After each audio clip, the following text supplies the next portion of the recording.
So earlier in the week, I posted a video of all of these hunters without their handles, incomplete. Now that I've got them completed, I want to show them off one by one because they're really deserving. So let's take a few minutes and look at these knives up close. First up, I've got this mini hunter. It's black walnut, classic look. It's nice dark wood, it's good hardwood. These mini hunters are great because they're super comfortable in 3 fingers and fit into your hand nicely. They're easy to carry. They come with a Kydex sheath for belt carry. The rest of these come with a leather sheath. So next up is I've got 4 of these 3-inch hunters. There's 3 inches on the blade. It's about a 4.25 inch handle.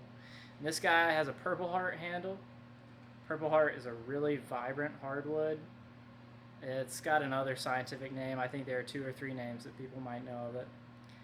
This one has copper pins, and most of these knives have copper pins.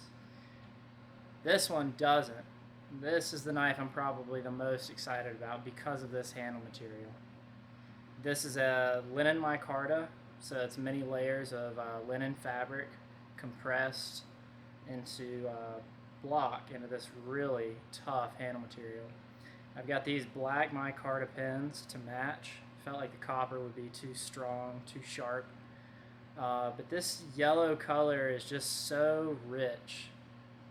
It's a very tasteful knife. This makes for a really tasteful construction here. Next I've got 2 I'm going to show at the same time. They're pretty similar. One's got a red resin, and then one's got a blue resin. I don't know if they're showing too well, so I'll just do one. I've got it reversed, so there's blue on top on one side, blue on the bottom on the other side. And this is really nice. These showy resins usually go first. So this red resin, which has some glitter in it, I don't know if you can see that, but it's got this shimmery glitter. It's like what's the word? I can't think of it, but it's got a lot of character to it. It really shows off. Next up, moving into the 4-inch hunters, I've got this one. It's a really special wood. It's got some curls to it, so if you move it around in the light, you can kind of see those curls move back and forth and bounce around a little bit. It's got really nice grain.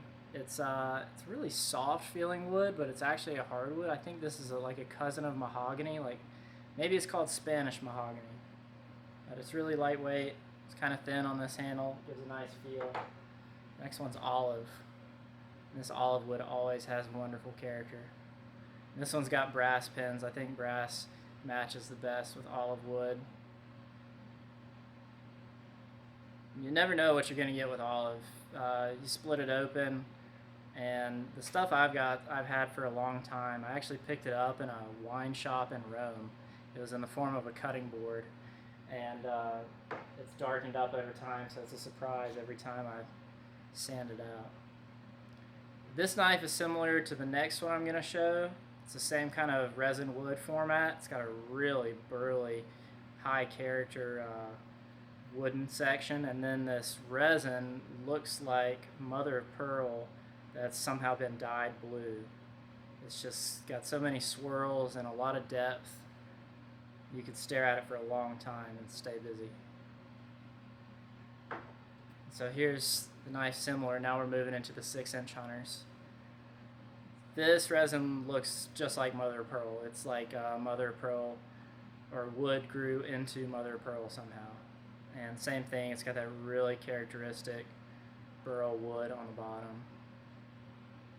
And all of these knives have this forged textured finish on the spine.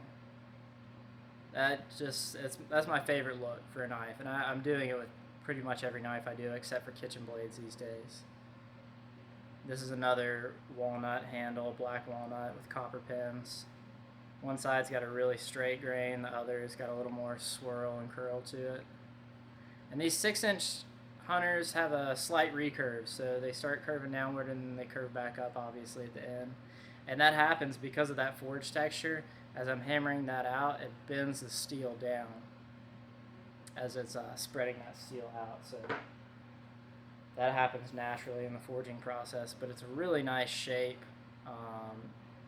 It makes it a little more aggressive, and these are really thin. All of these knives that I've shown have an 1/8 inch thickness at the spine, and they taper down really nicely. I think the thickness before sharpening was 0.025, between 0.023 and 0.025 inches thick. I can't remember the name, the species of this wood, but it's probably the one out of this batch that I would have to keep for myself, because as the grain runs this way, but in this direction there are like hundreds, maybe even thousands of little lines just in this section of wood running this way. That there's no way my camera could pick it up. It just wouldn't be able to focus on it. But it gives it this amazing texture. It's hard to even describe. This is one that you'd have to see it in the store and hold it in your hand to really understand what I mean. And hopefully in that dimension you can see how well this handle's sculpted to fit on the palm of your hand. That swell in your palm there fits really nicely into this area that I've cut out. You can really see it on the thicker handles, and it's on all of them. Here's another. This is that same linen micarta again on a 6-inch hunter, and it's really between this one and the last one, the ones that I would keep. I'm just in love with them, and I think that those black pins on the linen micarta just really top this thing off. And all of these knives, except for the mini hunter, come with a leather sheath like this. So this is crafted in-house. It's a 8 or 9 ounce weight leather, Wicket and Craig. I think this is skirting. I've got some that are harness, some that are bridle, some that are skirting. Copper rivets, so that if somehow you cut through your stitching, the thing can stay together until you can get it stitched back up, and it's got a belt loop on the back that fits practically every belt that's manufactured today. These are unique. They've got black stitching on one side, white stitching on the other.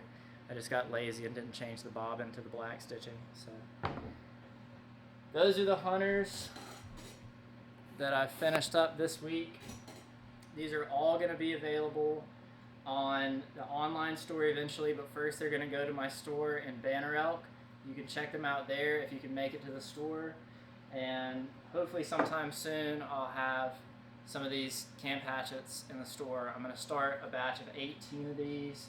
These guys I've got here are for pre-orders, so they can't go to the store or the website.